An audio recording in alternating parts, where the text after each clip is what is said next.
Nandito po tayo sa may Padre Jacinto Zamora Bridge. Boundary po ito ng Santa Mesa at Pandacan. Sa harapan natin yung Santa Mesa at dito naman sa tawid, sa likuran ko, ito naman yung Pandacan.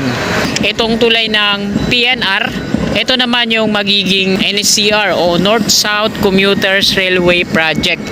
Bali, ang gagawin nila dito sa tulay na to, di-demolish po yan. So nagkaroon na po dito ng mga soil testing. Ang nag-soil testing po dito, ito po yung company ng Stanger Peel. So doon yung inuna nila, tapos dito naman sa baba yung pangalawang na soil testing nila.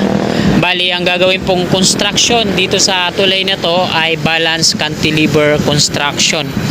So ito na mga kasikap yung latest na update dito sa NLEX connector at Skyway Stage 3 Section 2A. So ito yung NLEX connector mula dito sa malaking pier column na to, dito mismo sa Maymawi OSS tunnel.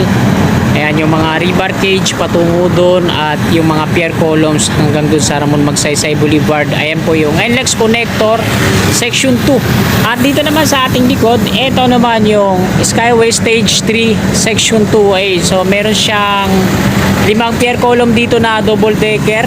Bali yung tatlo finish na, yung dalawa dun sa dulo pinoprogress pa yung pangalawang deck. Ito yung shoulder sa taas. Ayan yung on ramp patungong south, at ito sa baba yung off ramp naman galing dito sa north. Northbound dito sa baba, southbound sa taas. So dito sa part na to, sila maglilink ng NLEX connector at Skyway Stage 3. So ito mga kasikap yung kabahan ng Paco Santa Mesa Road, at mula dun sa Skyway Stage 3 Section 2A yung pier columns dun, ito yung pinakadulo nyan. Bali dito yung magiging ramp pababa. Yan. Ito yung mababa na to, magiging abutment po yan. Tapos dito yung mga rebar cage patungo dun, nilagyan na nila ng mga GI pipe. Yan. Ang next niyan, sisiksikin yung mga rebar o mag-add pa sila ng top segment kung kinakailangan sa kanila. Installan ng mga round concrete form at pouring, lagyan ng mga pier head, installan ng mga girders, tsaka na maging ganap na viaduct. Sinimulan ko to, walang naniniwala sa paligid ko. Yan, magandang gabi sa inyong lahat mga kasikap. At ito po yung bridge ng PNR, no? Mula dito sa Pandacan patungo dun sa Santa Mesa. Ito naman yung Pasig River, patungo yan dun sa Manila Bay. At dito naman sa kabila patungong Pasig. So ngayong hapong ito mga kasikap, mag-update po tayo dito sa Skyway Stage 3 Section 2A, no? Mula dito sa Tomas Claudio, yung start ng Skyway Section 2A. Yan yung Skyway Stage 3 sa unahan. Patungo po yan dito sa may PUP Santa Mesa. At ito yung mga pier columns niya dito sa tulay mismo dadaan, no? Meron na mga pier columns hilera dyan patungo dun sa dulo ng Section 2A. Ayan po yung double decker. So dito naman sa left side natin, itong tulay ng PNR, ito naman yung magiging NSCR o North-South Commuters Railway Project. Bali, ang gagawin nila dito sa tulay na to, di-demolish po yan. So nagkaroon na po dito ng mga soil testing. Ang nag-soil testing po dito, ito po yung company ng Stanger Peel. So doon yung inuna nila, tapos dito naman sa baba yung pangalawang na soil testing nila. Bali, ang gagawin pong construction dito sa tulay na to ay balance cantilever construction. So dalawa lang yung magiging pier column niya, no?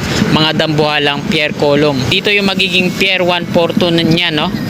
At dito yung mga markings niya nakasulat sa gilid. Tapos doon naman sa unahan natin yung pier 141. So yung markings niya nandito din sa parapet wall ng tulay na to. So balance cantilever construction po ang gagawin dito. Ang magiging pier column niya dito ay dalawa na lang. So dyan sa unahan, tapos dito sa kabila. Tapos magkakaroon siya ng mga malalaking pile cap foundation. So yung pile cap foundation kagaya nito mga kasikap, ito magkakaroon ng gabion 300 mm. So napakakapal po yan, no. Yung sample po ng gabion mattress type, ito yung parang mga alloy na ibabalot sa ganito para protection po yan sa erosion, no, na hindi mag-break yung pile cap, hindi siya magbibitak-bitak yung pile cap niya at posibilidad na gumuho. So ayan, babalutin nila ng gabion mattress type 300 mm. So kailangan talagang matibay yan kasi dalawang pier column lang, pier 141 sa unahan dun sa may kulay pula na column na yon, tapos dito yung mga nandito sa gitna, yan yung mga columns na yan, bali di-demolish yan, magiging open yan yung gitna, dyan dadaan yung mga barges na nag-aakot ng mga buhangin patungo dun sa Manila Bay at iba pang mga sasakyan na dito ginagamit sa Pasig River. Pakita ko naman sa inyo yung MWSS, yan yung pipe na ang nawasa patungo sa Santa Mesa, galing yan dito sa Pandacan. Ito naman yung mga tower ng NGCP. So kung titingnan natin yung bakod ng NSCR o North-South Commuters Railway, ayan. Bali, tingnan natin kung sasabit siya, kasi kung sasabit yan, didismantle nila yan o i-relocate, pero parang tingin ko lang hindi na magagalaw yan kasi yung dadaan lang naman dito yung viaduct ng NSCR, kasi yung Pandacan station dyan, bali hindi na, bubuwagin na yun, ang magiging stasyon na dun sa may Paco at malayo na yung distance mula dito sa Santa Mesa, yung magiging stasyon na isa naman ng NSCR. At yung mga pier columns ng Skyway Stage 3, so nakita ko sa parang plano niya dito sa part na to, dito siya, no, talagang matatamaan niya yung tulay na to kung di ako nagkakamali, o dyan sa gilid mismo. So hindi ko na po ipapakita gaano yung tulay dito sa kaliwa, no, kasi madilim na. At didiretso tayo doon. Ito, nagkaroon na sila dito ng mga support para sa ba to? Para sa tarpaulin. Gumawa pala sila dito ng tarpaulin. Ayan, kaya nilagyan ng mga flat bar. So, ayan, time check po tayo mga kasikap. Gabi na pala, no? Alas 6 na po pala, kaya medyo madilim na. So yung alas 6 na ang gabi ngayon, talagang madilim na kumpara sa pag bare months po yan, no?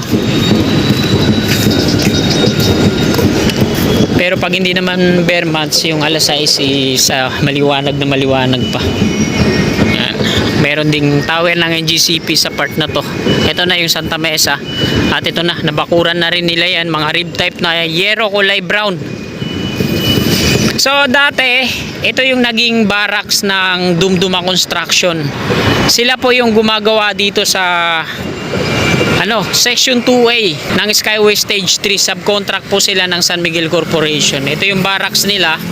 Dito nila iniimbak yung mga naglalakihang mga steel bar at yung mga gamit nila dito sa part na to. So ito na lang yung gwardiya, yung nakakabantay dito. Hilera mula dito sa dulo hanggang dun sa kabilang dulo yung barracks nila. So yung barracks nila, nilipat nila dun sa may Tomas Claudio sa ilalim ng Skyway Stage 3. Yan. Ayan yung unang pier columns mga kasikap. Ito.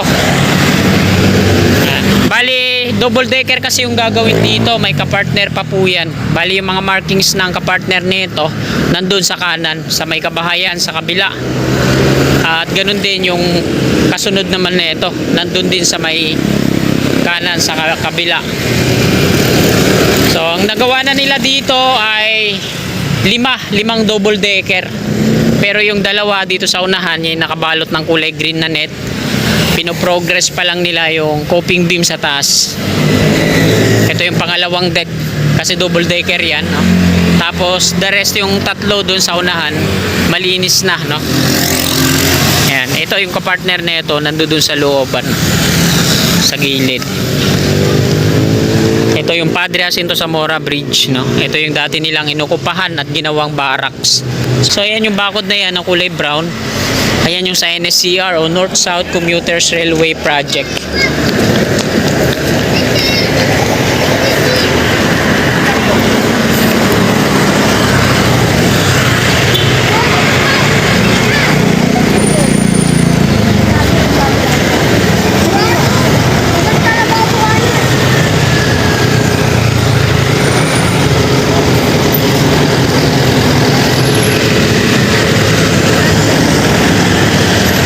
Dito sa kaliwa natin, ito yung napapaikutan ng mga sheet pile na to.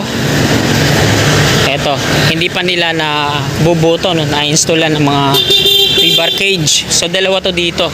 Ito, madilim na no? Tapos ito naman yung pangalawa.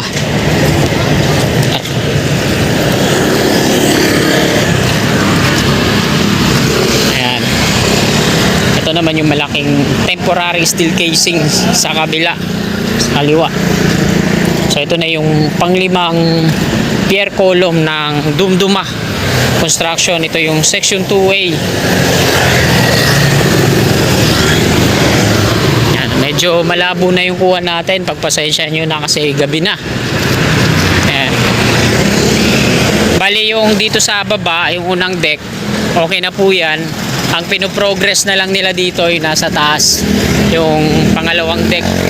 Kasi double decker po yan. So may platform na siya at parang nagre-rebar na sila para sa coping beam.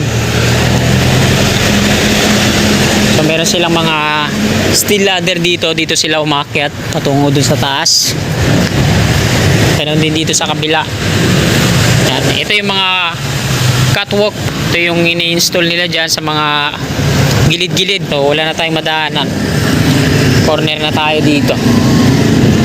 Ito naman yung mobile crane. So kahit Sabado may mga workers pa rin na nagtatrabaho. So naglalaki ang mga shoring jack. Ito yung suporta ng platform na to.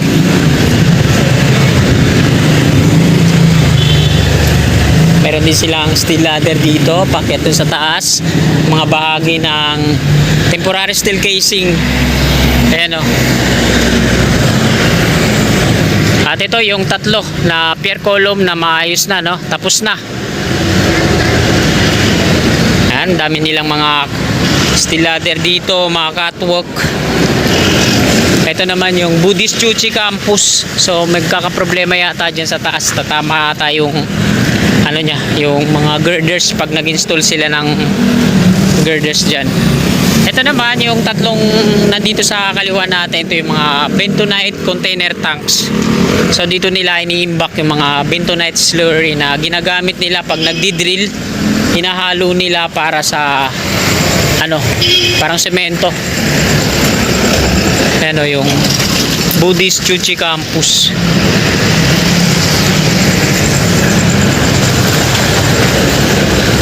Ito yung pangalawa.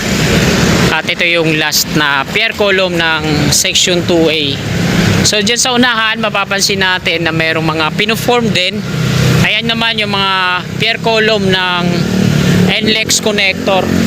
So sa mga hindi pa po nakakalam, dito sila maglilink ng NLEX connector at saka yung Skyway Stage 3 section 2A. Ito yung last na pier column ng Skyway section 2A. So yan naman yung sa NLEX connector. Ayan yung Maui OSS tunnel dati na tinambakan. Tapos dito naman sa kanan natin yung mga mabababang rebar cage na to. Ayan naman yung off-ramp. Galing yan dito sa kanan. Yung shoulder dito sa baba, magiging off-ramp. Northbound po yan.